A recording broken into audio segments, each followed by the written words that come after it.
प्रवक्ता बने हुए हैं कांग्रेस के दीपचंद राठौर जी हमारे साथ बने हुए हैं। दीपचंद राठौर जी, क्या लगता है कि जिस तरह से आप लोग हरियाणा में इतने ज्यादा कॉन्फिडेंट थे, अब हरियाणा में आप लोग जो है कि जीती हुई बाजी जो है वो आप हार गए, क्योंकि मुख्यमंत्री योगी आदित्यनाथ ने वहां पर इस तरह से रणनीति सेट कर दी, बटेंगे तो कटेंगे के नारे के बाद वहां पर बिल्कुल फिजाएं अलग हो गई। क्या लग रहा है कि दिल्ली में भी क्या उसी तरह से होने वाला है? क्योंकि जब भी मुख्यमंत्री योगी आदित्यनाथ आज दिल्ली में कई जनसभाओं को संबोधित करेंगे, लेकिन उनकी जनसभा से पहले ही बटेंगे तो कटेंगे का जो नारा है वो एक बार दिल्ली में भी सुनाई देने लगा है।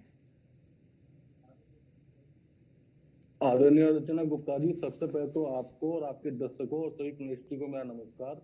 देखिए, जो आपने कहा कि हरियाणा के अंदर बटेंगे या कटेंगे जो चला, देखिए मैं आपके चैनल के माध्यम से बताना चाहूंगा, दिल्ली के अंदर अब की बार बटेंगे और कटेंगे तो बिल्कुल नहीं चलेगा। नहीं 80 बेनाम 20 की राजनीति चलेगी। अगर दिल्ली में चलेगा तो दिल्ली की जो हित की बात करेगा, दिल्ली के जनस मानस की बात करेगा, वही दिल्ली के अंदर विकास की बात करेगा, उसी को दिल्ली की जनता अब की बार वोट देने जा रही है।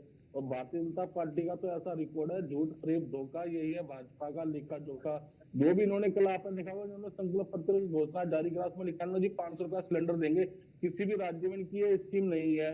आज तो ये स्कीम लेकर आ रहे हैं और ये घोषणा कर रहे हैं कि इनके 10 राज्यों में से ज्यादा इनकी स्टेट में सरकार है।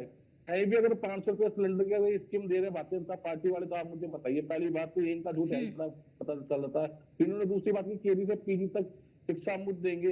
अरे भाई, आप शिक्षा के ऊपर तो आप कोई काम ही नहीं कर रहे हैं। और दूसरी बात मैं आपको बताना चाहूंगा कि कांग्रेस पार्टी एक ऐसी पार्टी जो सारी चीजें दिल्ली के हित की बात कर रही है, दिल्ली के विकास के लिए बात कर रही है। आपको बताना चाहूंगा कि आज से 15 साल पहले अगर दिल्ली को दिया तो कांग्रेस सरकार ने जाता दिल्ली में। अब जो काम है कांग्रेस पार्टी ने किया दिल्ली के विकास के लिए, स्वर्गीय शीला दीक्षित को भुलाया नहीं जा सकता।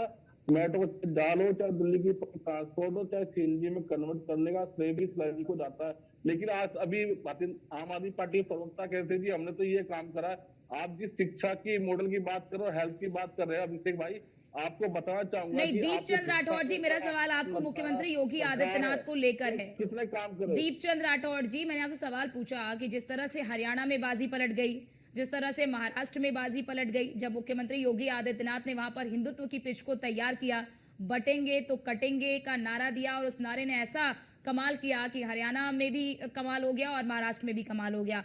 अब एक बार दिल्ली में भी चुनावी प्रचार करते हुए नजर आएंगे मुख्यमंत्री योगी आदित्यनाथ, और बटेंगे तो कटेंगे का नारा भी अब गूंजने लगा है। तो क्या लग रहा है कि यहाँ पर भी क्या उसी तरह का कोई परिवर्तन देखने को मिलेगा क्या, जिस तरह का परिवर्तन हमने हरियाणा और महाराष्ट्र में देखा?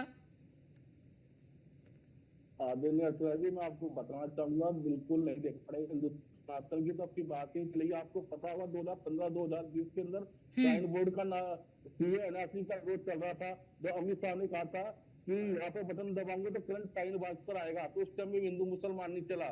तो देश की जनता जानती है कि हमें देश के विकास और देश दिल्ली के लिए जो विकास की राजनीति करेगा, वही विकास के दिल्ली के अंदर राज करेगा। ठीक है, खेमचंद जी शर्मा।